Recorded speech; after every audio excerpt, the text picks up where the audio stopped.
Assalamualaikum warahmatullahi wabarakatuh. Perkenalkan, nama saya Nuril Muzaki. Dan saya Nurfatkhur Rafi'u. Kami dari kelompok 2 Hukum Ekonomi Syariah semester 1, dosen pengampu Bapak Irsyadur Rafiq MHI, akan mempresentasikan mata kuliah pengantar studi Islam dengan tema pertumbuhan studi Islam di dunia. Pada zaman awal kelahiran Islam, Nabi dan para sahabatnya menjadikan masjid sebagai tempat untuk mempelajari Islam. Kemudian masjid ini berkembang menjadi pusat studi Islam. Mahmud Yunus yang dikutip oleh Atang Abdul Hakim dan Jaih Mubarak menjelaskan bahwa pusat-pusat studi Islam klasik adalah Mekah dan Madinah atau Hijaz, Basrah dan Kufah atau Irak, Damaskus dan Palestina atau Syam, dan Fustat atau Mesir. Pada zaman kejayaan Islam, studi Islam dilakukan di perpustakaan ibu kota negara, yakni Baghdad. Pada zaman Al-Maktum pada tahun 813 sampai 833, putra Harun ar-Rasyid di istana dinasti Bani Abbas didirikan Bait al-Hikmah yang dipelopori oleh khalifah sebagai pusat pengembangan ilmu pengetahuan dengan wajah ganda, sebagai perpustakaan serta sebagai lembaga pendidikan atau sekolah. Di samping itu, penerjemahan karya-karya Yunani kuno ke dalam bahasa Arab dilakukan untuk melakukan akselerasi pengembangan ilmu pengetahuan. Pusat-pusat kebudayaan yang juga merupakan pusat studi Islam pada zaman kejayaan Islam adalah Baghdad, Mesir, dan Spanyol. Untuk lebih jelasnya, perhatikan tabel berikut ini. Yang pertama, Baghdad dengan lembaga Bait al-Hikmah dan Madrasah Nizamiyah dengan pendiri Al-Amin dari Bani Abbas. Yang kedua, yakni Mesir dengan lembaga Universitas Al-Azhar yang didirikan oleh Fatimiyah atau Syiah. Yang nomor 3, yakni kota Spanyol dengan lembaga Universitas Cordoba yang didirikan oleh Abdurrahman pada dinasti Umayyah ketiga. Selanjutnya, A. Studi Islam di negara Muslim.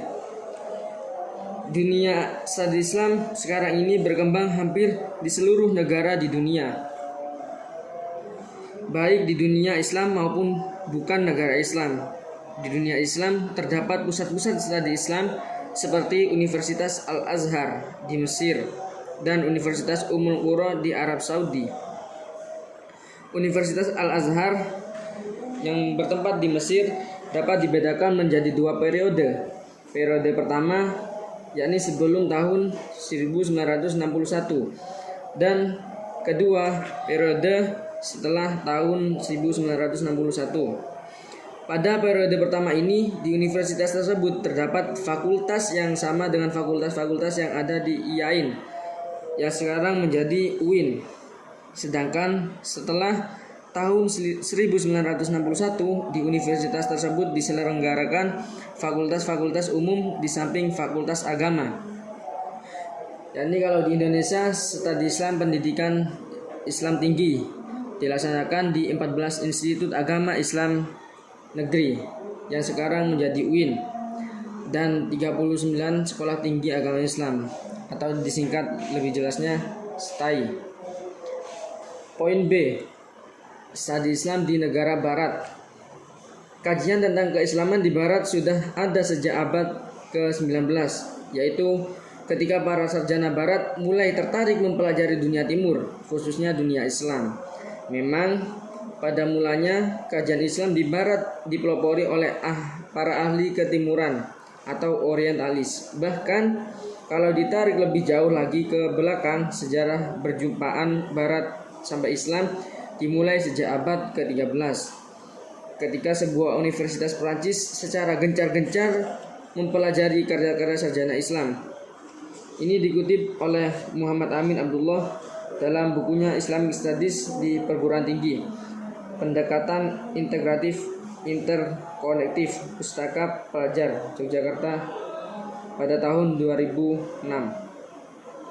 Universitas yang menjadi cikal bakal Universitas Paris Sorbonne ini secara intensif mengkaji karya-karya para filosof muslim seperti Ibnu Sina, Al-Farabi, dan Ibnu Rushd.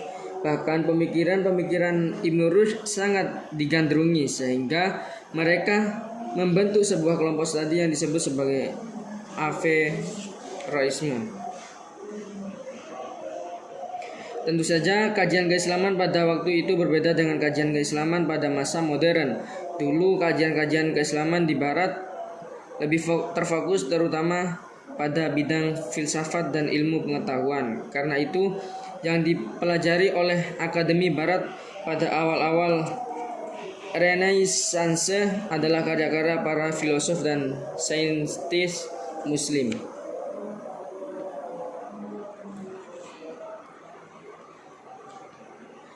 Kemudian perbedaan mendasar kajian Islam di dunia timur, yakni Islam, dan di barat terletak pada pendekatan yang digunakan.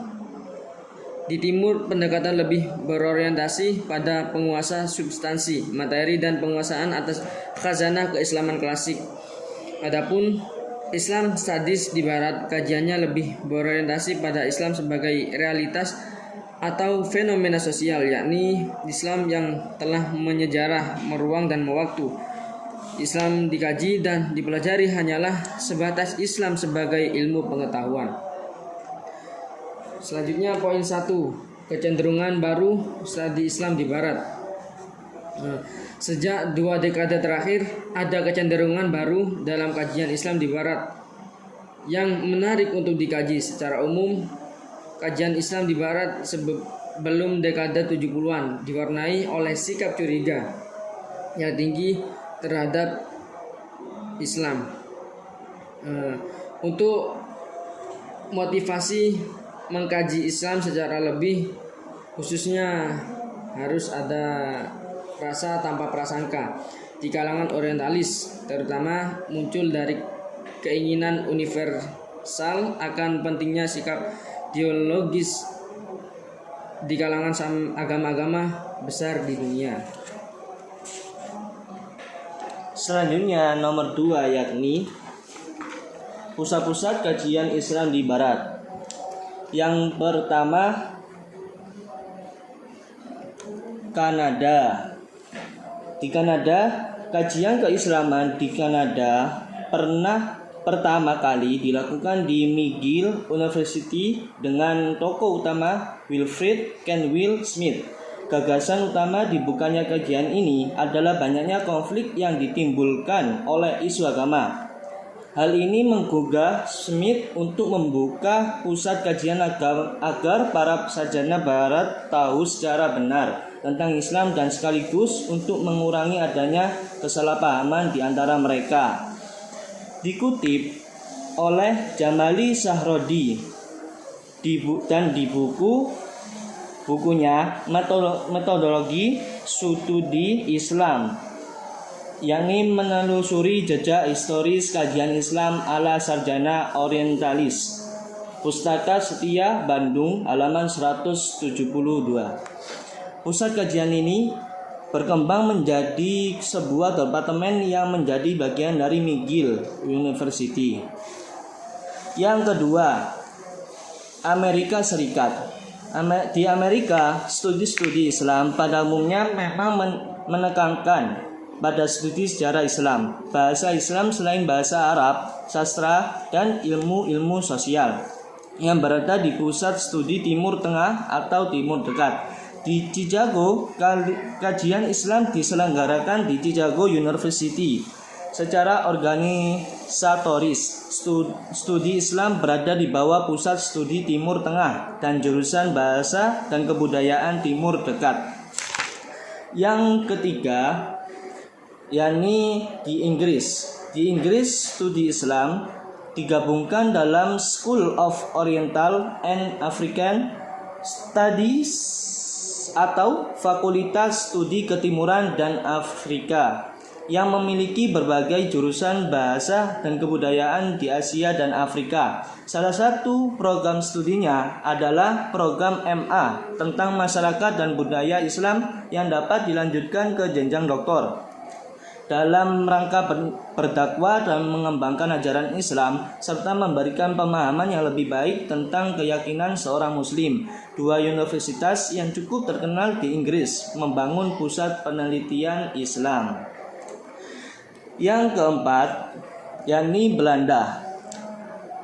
Salah satu ilmuwan di sana menyatakan bahwa studi Islam di Belanda sampai setelah Perang Dunia Kedua masih merupakan refleksi dari akar anggapan bahwa Islam bermusuhan dengan Kristen dan pandangan Islam sebagai agama tidak patut dianut.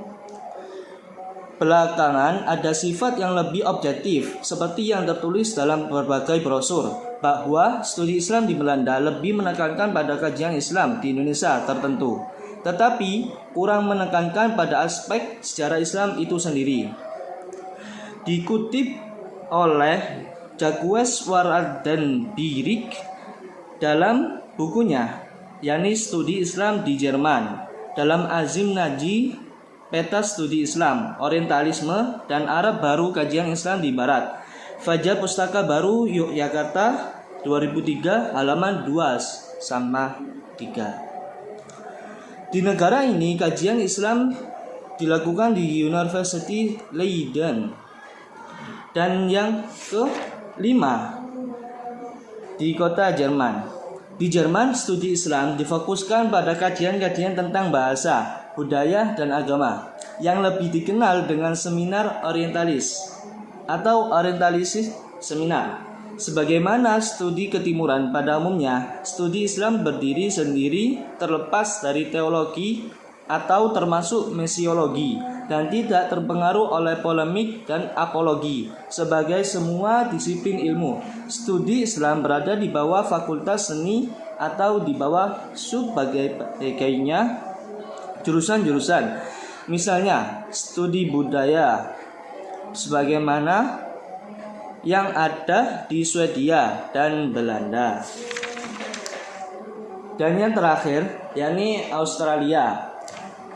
Di Australia, studi Islam dilakukan oleh sebagian orang Indonesia yang bertujuan mengamalkan Islam. Kajian ini dilakukan di lingkungan mahasiswa Muslim Indonesia yang belajar di beberapa universitas di Melbourne. Di sana mereka tidak bergabung pada kelompok pengajian manapun karena mereka menganggap satu-satunya tujuan untuk datang ke Australia adalah belajar. Pengajian itu bersifat dialektika yang menyangkut topik-topik yang kontroversial atau mengandung aspek-aspek ilmiah. Selanjutnya, poin ketiga, kritik terhadap studi Islam di Barat. Belajar Islam ke Barat memang sudah lama jadi masalah kontroversial. Di samping memiliki kelebihan, ia juga memiliki kekurangan yang tidak terlepas dari kritikan-kritikan yang tidak bisa terabaikan. Tokoh ilmuwan Muslim yang sangat gencar melakukan kritik terhadap studi Islam di Barat adalah Daud Rashid. Ia meragukan pandangan sementara orang yang mengatakan bahwa studi Islam di dunia Barat dari segi metodologi lebih unggul dibanding di dunia Timur. Menurut Daud Rashid dan dikutip kitabnya Apa dan Bagaimana Studi Islam di Barat, diambil dari juga Daud Rashid. Ada lain kitabnya yakni Pembaruan Islam dan Orientalisme dalam Sorotan, Akbar Media Eka Sarana Jakarta 2002 halaman 117 sampai 125 dan 129 sampai 131. Menurut Daud Rashid, secara materi Barat sampai saat ini tidak mampu mengeluarkan sarjana-sarjana yang menguasai bidang-bidang tertentu dari ilmu Islam seperti ahli tafsir, ahli hadis, ahli fikih, ahli bahasa, ahli sejarah, dan sebagainya. Selain itu, karya ilmiah yang dihasilkan oleh orientalis dalam bidang keislaman belum terlihat berarti dibanding dengan karya-karya yang ditinggalkan ulama.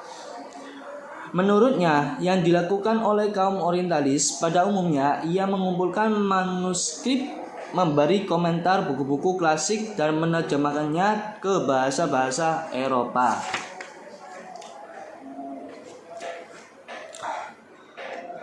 Yang keempat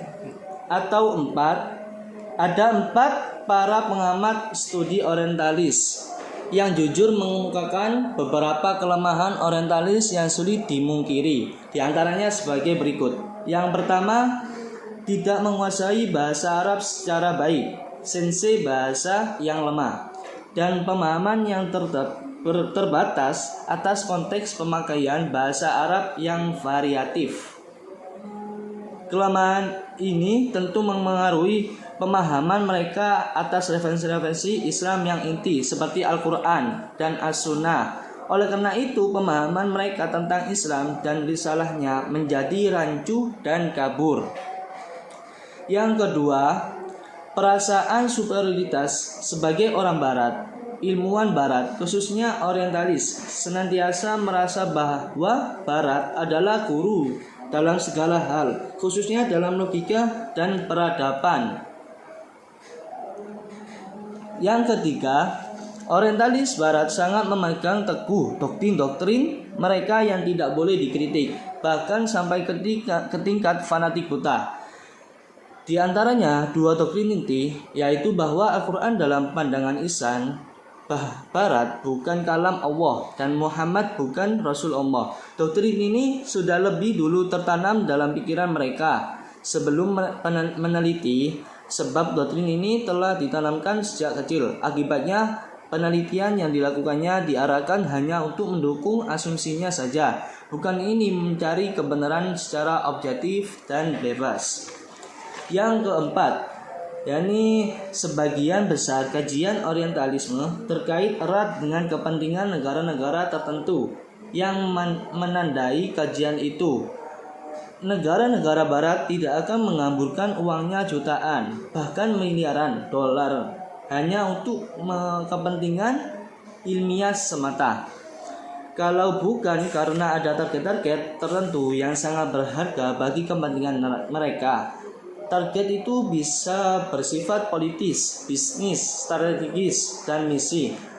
Hal ini seperti pernah diungkapkan oleh Profesor Ismail Al-Faruqi dalam sebuah artikelnya di majalah The Contemporary Muslim, bahwa studi Islam di Barat, khususnya di Amerika Serikat, tidak pernah luput dari misi Zionis dan Salibis.